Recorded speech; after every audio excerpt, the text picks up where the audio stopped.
اطرق الطاروق يا مجد وغنه واحتزم العيال وايل يا ابني وايل كل ذهب العز والمعنى بفنه انعسف افكارها صدنا الجزاير انت يا صوت عنزه شنه ودنه حاجس المعنى على المغزى صمايل عنزي ما فيه كنه وارد للعز ما هب الثقايل وارد للعز ما هب الثقايل وان عطينا للعطا ما فيه منه لا حسبنا للخسائر والحصاير كل نأتي ليها من جهنه هيبة الولان طالت كل طاير بالجزيرة كل ديره مستكنه فوقها الولان تمدح بالفضايل خبر التاريخ ما عنا وعنه حافظين الورث ما نقبل بداية حافظين الورث ما نقبل بداية مسرجين الخيل ونشد الأعنة كلنا فرسان من فوق الأصايل سنة وقت المعارك مستجنة تلزم أسطر الشجاعة بالفعايل ما يخيب اللي نخل ولا نظنه يبشر فزعة مراجل بالدلايل المواقف بين فرض وبين سنه والرجال جبالي عن نزل الجلايل والرجال جبالي عن نزل الجلايل لسيف بالهقاوي له مسنه كل قول عنزه بين القبايل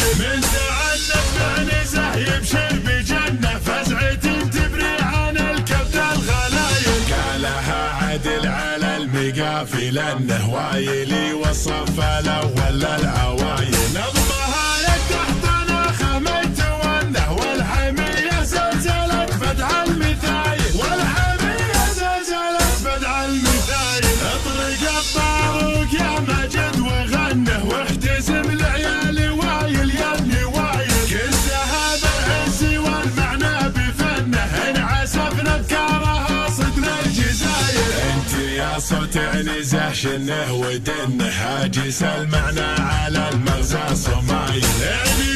عنزي ما فيه كنه وارد للعز ما هب الثقايل وارد للعز ما هب الثقايل وان عطينا للعطا ما فيه منه لا حسبنا للخسائر والحصاير كل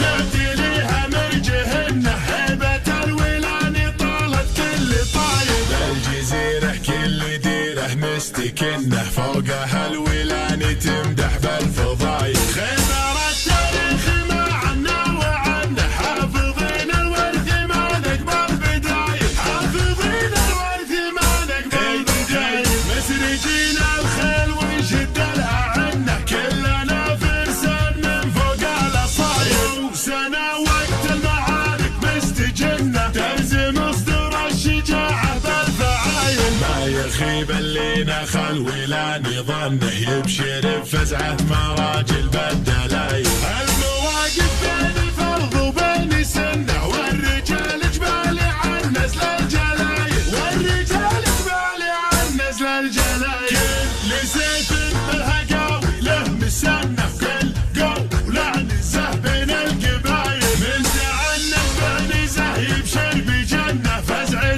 تبري عن الكبد الغلايل قالها عدل على المقافل انه وايلي والصف الاول للعوايل